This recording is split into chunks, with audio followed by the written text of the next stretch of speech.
Digital trading fraud ముఠా గుట్టురట్టు bank manager సహా 52 మందిని అరెస్ట్ చేశారు. అమాయకులను లక్ష్యంగా చేసుకుని మోసాలు చేస్తున్న గ్యాంగ్తో నిందితులతో చేతులు కలిపిన బ్యాంక్ మేనేజర్లను అదుపులోకి తీసుకున్నారు. Digital fraud 4, investment frauds 6, data theft fraud 2, social media 3 కేసులు, part time job 1 case, APK file fraud 1, USDT purchase fraud 1, first time crypto currency కూడా డిటెక్ట్ చేసి సీజ్ చేయడం అనేది జరిగింది. జాబ్ ఫ్రాడ్ 3 కేసులు, టిప్ లైన్ 3 కేసులు. ఈ మొత్తం అన్ని కేసెస్ ద్వారా దాదాపు 88.32 కోట్ల రూపాయల నష్టం జరిగింది ప్రజలకు. ఎవరైతే విక్టిమ్స్ ఉన్నారో 2.87 crores-ని ఫ్రీజ్ చేయగలిగాం. అంటే 1930 ద్వారా బ్యాంక్స్ ఇంటిమేషన్ చేయడం, ఇవన్నీ చర్యలు తీసుకోవడంతో 2.87 crores మాత్రమే ఫ్రీజ్ చేయగలిగాం. దీంట్లో ప్రాపర్టీస్లో ఫోన్స్ 43, ఏటీఎం కార్డ్ 39, పాస్బుక్లు 17, check books 54, sim cards 16, laptops 3, shell stamp 13, Aadhaar cards 9, QR codes 3, crypto currency worth 40 lakhs and net cash worth 47 lakhs. ఇది మొదటిసారిగా క్యాష్ రెడ్ హ్యాండెడ్గా వాళ్ళు విత్డ్రా చేస్తున్న సందర్భంలో వాళ్ళ పని పట్టుకున్న సందర్భం ఇది మొదటిసారి జరిగింది. క్రిప్టో కరెన్సీ కూడా కన్వర్ట్ చేసిన తర్వాత కూడా దాన్ని సీజ్ చేసి చూపించడం అనేది ఇది కూడా మొదటిసారి జరిగింది. సో ఈ మొత్తం ఆపరేషన్స్లో డీసీపీ కవిత ఆధ్వర్యంలో ఏసీపీ శివమారుతి, మొత్తం టీమ్ ఆఫ్ ఇన్స్పెక్టర్స్ చాలా కష్టపడి పనిచేశారు. ముఖ్యంగా దీంట్లో 3 కేసుల గురించి నేను చెప్పదలుచుకున్నాను. ఎందుకంటే కేసెస్ చాలా ఉన్నాయి, కానీ 3 కేసులు ఏవైతే మేము దీని గురించి మాట్లాడుతున్నామో 2 కేసెస్లో బ్యాంక్ ఆఫీషియల్స్ ఇన్వాల్వ్ ఉన్నారు. మీ అందరు తెలుసు, ఇది అంతా కూడా ఆన్లైన్ జరిగే వ్యవహారం, సైబర్ క్రైమ్.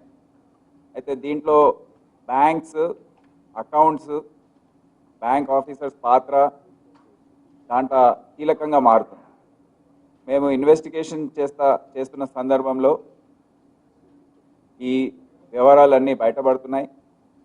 కొన్ని బ్యాంక్స్లో కొంతమంది ఆఫీసర్స్ కుమ్మక్కై సైబర్ క్రైమ్ ఫ్రాడ్స్టర్స్తో వాళ్ళు ఈ నేరాల్ని చేయించడంలో పూర్తి స్థాయిలో సహకరిస్తున్నారు. అకౌంట్స్ ఓపెనింగ్లో కానివ్వండి, వేరే రకాలుగా డిపాజిట్ ఎవరైతే ఉన్నారో వాళ్ళని తీసుకురావడం, మనీ ట్రాన్స్ఫర్లో కానివ్వండి, సస్పిషియస్గా ఉన్న ట్రాన్స్ఫర్ చేయడం, ఇటువంటివన్నీ కూడా వీరు పూర్తి స్థాయిలో సహకరిస్తున్నారు.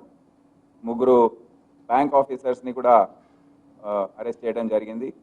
ఒకరు Shubham Kumar Jha, deputy manager RBL bank Bengaluru.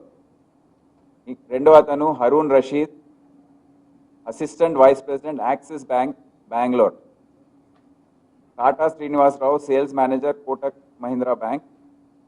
ఈ 3 కూడా మిగతా నేరస్తుల్లో వారిని అరెస్ట్ చేయడం జరిగింది. మొదటి కేసు ఇది 93 లక్షల ట్రేడింగ్ ఫ్రాడ్. ఇది భారతదేశంలోనే కాదు, నేపాల్ మరియు చైనా అక్కడ కూడా విస్తరించింది ఈ కేసు. దీంట్లో Shubham Kumar Jha deputy manager, Arun Rashid assistant vice president Axis bank, మరియు R Mohan fabrication business owner తీనియా బెంగళూరు. 3 కూడా బెంగళూరుకు సంబంధించిన వారు ఈ కేసులో పూర్తి స్థాయిలో నిమగ్నమై ఉన్నారు, ఇన్వాల్వ్మెంట్ ఉంది. దీంట్లో ముఖ్యంగా ఏం జరిగిందంటే, ఎవరైతే విక్టిమ్ ఉన్నారో అతను ఫేస్బుక్ బ్రౌజింగ్ చేస్తున్న సందర్భంలో అతనికి ఒక వాట్సాప్ గ్రూప్తో తారసపడింది. ఆ వాట్సాప్ గ్రూప్ పేరు C105.BlackRock Capital Stock Mentoring Group. అంటే ఇటువంటివన్నీ చాలా ఇటువంటి వాట్సాప్ గ్రూప్స్ కానివ్వండి, టెలిగ్రామ్ గ్రూప్స్ కానివ్వండి ఏర్పాటు చేస్తున్నారు ఈ ఫ్రాడ్స్టర్స్. దాంట్లో ఇటువంటి విక్టిమ్స్ని ఆకర్షించి దాంట్లో లాగుతున్నారు. సో ముఖ్యంగా అందరు గుర్తుపెట్టుకునేది ఏంటంటే ఇటువంటివి ఏది కూడా జాయిన్ కావద్దు.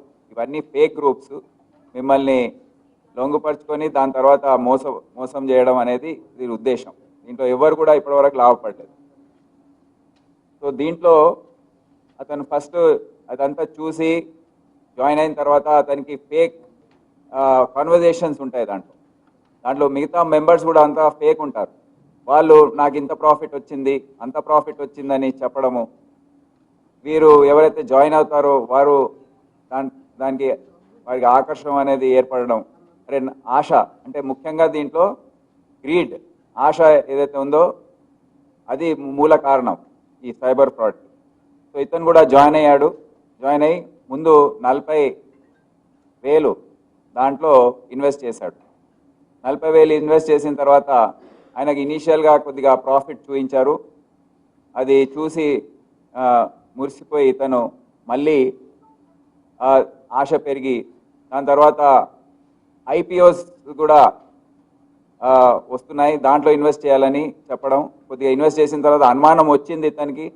వచ్చి కానీ ఆ సందర్భంలో నువ్వు ఇప్పుడు విత్డ్రా చేయడానికి లేదు, ఇంకా ఇంత మినిమం అమౌంట్ ఇంత అవుతే కానీ నువ్వు విత్డ్రా చేసుకోలేవని బెదిరించడము, ఒక విధంగా అతన్ని ఫిక్స్ చేయడం దాంట్లో. దాని తర్వాత నెక్స్ట్ ఫేజ్లో 93 lakhs అతను ఇన్వెస్ట్ చేశాడు. 93 lakhs చేసిన తర్వాత అది పెరిగి మొత్తం కూడా అతను రియలైజ్ అయ్యేసరికి మొత్తం అమౌంట్ కూడా అతని అకౌంట్ అంతా బ్లాక్ చేసేసి ఏ ఫోన్ కూడా ఆన్సర్ చేయకపోవడం ఇదంతా జరిగింది. సో దీంట్లో ముఖ్యంగా నోటీస్ చేసేది ఏంటంటే ఈ శుభం కుమార్ జా, హరూన్ రషీద్ అండ్ ఆర్మోహన్ వీళ్ళందరూ కూడా బ్యాంక్ ఆఫీషియల్స్ అవుతూ వీళ్ళు వందలాది మ్యూల్ బ్యాంక్ అకౌంట్స్ ఓపెన్ చేయించారు. ఈ మొత్తం కేసులో బ్యాంకింగ్ సిస్టంలో ఉన్న లోపాల గురించి వీళ్ళందరికీ చాలా బాగా తెలుసు. సో అవన్నీ కూడా వాడుకొని జీమెయిల్ ఐడీస్ కానివ్వండి, ఫేక్ ఐడెంటిటీస్ వాడుతూ ఇవన్నీ కూడా మ్యూల్ అకౌంట్స్ ఓపెన్ చేయించి బంధన్ బ్యాంక్లో ఒకటి మెసర్స్ మాహీ టెక్ సొల్యూషన్స్ అనేది ఒక అకౌంట్ ఓపెన్ చేయించారు ఫేక్ అడ్రస్ వాడుతూ. And login credentials were shared with cyber fraudsters via Telegram. And ఈ 93 lakhsలో 38 lakhs ఈ అకౌంట్ నుంచి వాళ్ళు డైవర్ట్ చేయించారు. ఇది చాలా ముఖ్యమైన అంశం. బ్యాంక్ ఆఫీషియల్స్ కుమ్మక్కైతే ఈ విధంగా అవుతుందని మనం అందరం కూడా గుర్తించాలి. సో వీరు పూర్తి స్థాయిలో దాంట్లో ఇన్వాల్వ్ ఉన్నారు. ఈ విధంగా ఈ కేసుని మనం చూస్తే దాదాపు 23 కోట్ల రూపాయల ఫ్రాడ్ వీళ్ళు దేశవ్యాప్తంగా చేశారు. అండ్ చాలా అకౌంట్స్ దేశవ్యాప్తంగా ఓపెన్ చేయించారు. సో వీరందరినీ కూడా 20 కేసుల్లో అరెస్ట్ చేయడం జరిగింది. దీంట్లో ఇన్స్పెక్టర్ సీతారాములు ఆయన టీం మొత్తం కూడా ఎస్ఐస్ టీసీస్ చాలా రోజులు బెంగళూరు పరిసర ప్రాంతాల్లో తిరిగి రెడ్ హ్యాండెడ్గా వీళ్ళందరినీ పట్టుకోవడం ఇదంతా జరిగింది. చాలా కష్టపడి పనిచేస్తారు, వాళ్ళకి మా శుభాకాంక్షలు. రెండవది కూడా ఒక ట్రేడింగ్ ఫ్రాడ్, అది కూడా 2.06 crore దీంట్లో పోగొట్టుకున్నాడు విక్టిమ్. అనిషా యాప్ అని ఒక ఫేక్ ట్రేడింగ్ యాప్ ఉంది. దాంట్లోకి ఇతను ఒక వాట్సాప్ గ్రూప్ VIP-H8-5 అనేది వాట్సాప్ గ్రూప్లో ఇతను జాయిన్ అయ్యాడు. జాయిన్ అయ్యి దాని తర్వాత వాళ్ళు అందరూ వాట్సాప్ గ్రూప్లో ఇదే విధంగా మేము చాలా లాభాలు సంపాదిస్తున్నాము, ప్రాఫిట్ వచ్చింది ఇదంతా ఇన్వెస్ట్ చేయడంతో అని చెప్పడం, మళ్ళీ అతని ఆశ దాంట్లో రావడం, నేను కూడా సంపాదిస్తానని అతను కూడా దీంట్లో జాయిన్ అయ్యి ముందు 5 lakhs ఇన్వెస్ట్ చేశాడు.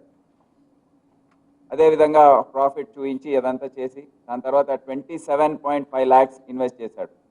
మళ్ళీ ప్రెషర్ చేయడము, నువ్వు విత్డ్రా చేసుకోవడానికి వీల్లేదు అని చెప్పడము, అతను ఇంకా రియలైజ్ కాకపోవడం, మళ్ళీ 1.62 crores వరకు వెళ్ళాడు. ఫిక్స్డ్ డిపాజిట్స్ అన్ని బ్రేక్ చేసుకుంటూ అతను ఇన్వెస్ట్ చేసుకుంటూ వెళ్ళాడు. ఫైనల్గా చూస్తే 2.06 crores 2 కోట్ల పైన పోగొట్టుకున్న తర్వాత అతను రియలైజ్ అయ్యి అంతా ఏం చేయాలనే పరిస్థితుల్లో అప్పుడు అతని అకౌంట్ వాళ్ళకు కూడా తెలిసి వచ్చింది, ఫ్రాడ్స్టర్స్కి ఇతను ఇప్పుడు గుర్తించాడని అతని అకౌంట్ బ్లాక్ చేసేసి అదంతా పూర్తిగా మూసేశారు. అతను వచ్చి కంప్లైంట్ చేయడం, దీనికి మొత్తం ఇన్వెస్టిగేషన్ టేకప్ చేయడం అనేది జరిగింది. దీంట్లో ముఖ్యంగా మాగంటి జయకిరణ్ అతను ఒక మ్యూల్ అకౌంట్ కోటక్ మహీంద్రా బ్యాంక్లో ఓపెన్ చేశాడు. వీళ్ళందరూ కూడా కమిషన్ 1%, 2%, 5% కమిషన్ పైన పనిచేస్తుంటారు ఈ మ్యూల్ అకౌంట్స్ ఓపెన్ చేయడం. దీంట్లో ముఖ్యంగా బ్యాంక్ ఎంప్లాయీ కోటక్ మహీంద్రాలో పనిచేస్తూ టాటా శ్రీనివాస్ అతని ఇన్ఫ్లుయెన్స్ అంతా వాడుకొని ఈ మ్యూల్ అకౌంట్స్ ఈ వ్యక్తుల్ని తీసుకురావడం, అక్కడ లైసెన్స్ చేయడం. సో ఏ విధంగా ఈ మెసేజెస్ ఉంటాయి అనేది నేను ఒకసారి పబ్లిక్కి చూపించదలుచుకున్నాను. దీంట్లో ఒకసారి చూపిస్తారా? ఇటువంటి మెసేజెస్ వచ్చినప్పుడు మీరు దయచేసి అపీల్ చేస్తున్నాను పబ్లిక్కి, ఇటువంటి మెసేజెస్ కంపల్సరీగా ఇది ఫ్రాడ్ మెసేజ్, దీంట్లో ఎటువంటి నిజం ఉండదు. మీరు ఏ యాప్స్లో జాయిన్ అయినా, ఏ గ్రూప్లో జాయిన్ అయినా ఇటువంటి మెసేజెస్ వస్తున్నాయంటే అది సైబర్ క్రైమ్ సంబంధించిన మెసేజెస్ అని మీరు ఇమీడియట్గా గుర్తించాలి.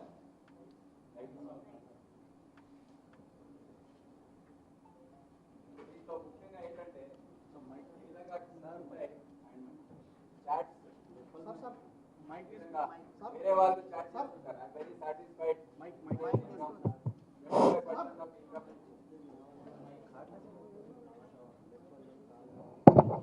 దీంట్లో ఈ విధంగా చాట్స్ వస్తాయి, ఈ విధంగా స్క్రీన్ షాట్స్ వస్తాయి. అందరు ఇవన్నీ కూడా ఫ్రాడ్స్టర్సే పెడుతున్నారు, అది మీరు గుర్తించాలి.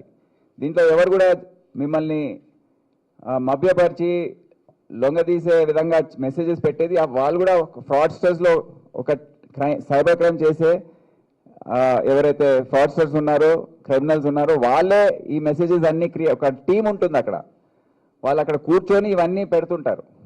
మీరేమో ఎవరైతే దాంట్లో జాయిన్ అయ్యారో అమాయకంగా అరే అందరు కూడా బాగా ప్రాఫిట్స్ లభిస్తున్నాయి అని వాళ్ళు ఆకర్షితులై వాళ్ళు కూడా ఇన్వెస్ట్మెంట్ స్టార్ట్ చేస్తారు. ఈ విధంగా ఉంటాయి. ఫస్ట్ ఒక స్క్రీన్ షాట్స్ పెడతారు, ఈ విధంగా ఇంత లాభం వచ్చింది, నేను ఇంత పెట్టాను, లేటెస్ట్ ఇంత పెరిగింది. మళ్ళీ కొంతమంది ఈ విధంగా I'm very satisfied with today's income, 25% is really good. The income of 1.5 crore, I can't imagine. Thanks to the professor for everything. అని వీళ్ళు పెట్టడం, ఇవన్నీ ఫేక్. దయచేసి మేము ఈ సంవత్సరం ఉక్కుపాదం మోపుతున్నాము. మీ సహకారం లేకపోతే పబ్లిక్ ఈ విధంగా కనీస జ్ఞానం లేకుండా దీనికి లొంగిపోతే ఇక ఎవరు ఏం చేయలేరు. దయచేసి ఇది గుర్తించండి. Dear investors, good afternoon. With the market close or peak అని వాళ్ళు ఈ విధంగా. దెన్ దాని తర్వాత private equity account notification as per securities ఒఫీషియల్గా వచ్చినట్టు, ఇదంతా ఫేక్. సెబీ ఎప్పుడు కూడా ఇటువంటి సర్టిఫికేట్స్ ఇవ్వదు, కానీ వీళ్ళు ఫేక్ ఇట్లా ఈ విధంగా పెడుతుంటారు. అంటే బంధన్ బ్యాంకు బ్రాంచ్ ఈ విధంగా. దెన్ డిపాజిట్ చూడండి, అతను చూపించారు నీకు ఇంత లాభం వచ్చిందని. అతను చూసి అబ్బా నాకు ఇంత వచ్చేసిందని ఫీల్ అవుతాడు.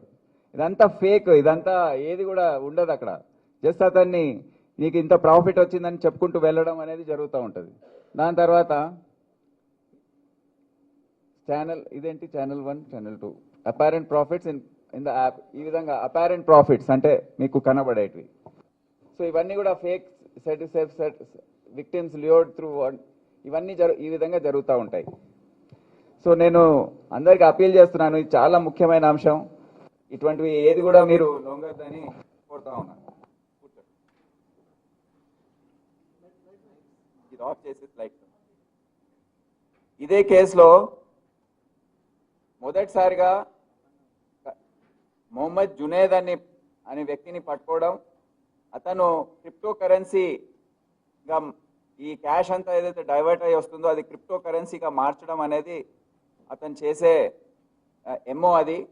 సో అతన్ని ఫస్ట్ టైం యూఎస్డిటీ టెథర్ అనే క్రిప్టో కరెన్సీ సీజ్ చేయడం జరిగింది. ఇదే కేసులో క్యాష్ కూడా రెడ్ హ్యాండెడ్గా క్యాష్ కూడా పట్టుకోవడం అనేది జరిగింది. సో ఆ విధంగా ఈ కేసు చాలా కీలకమైంది. దీంట్లో మన ఆఫీసర్స్ మధులత, వినయ్ కుమార్, ఎస్ఐ అభిషేక్, చాలా కష్టపడి పనిచేసి దీన్ని పట్టుకోవడం జరిగింది. మూడవ కేసు డిజిటల్ అరెస్ట్ కేసు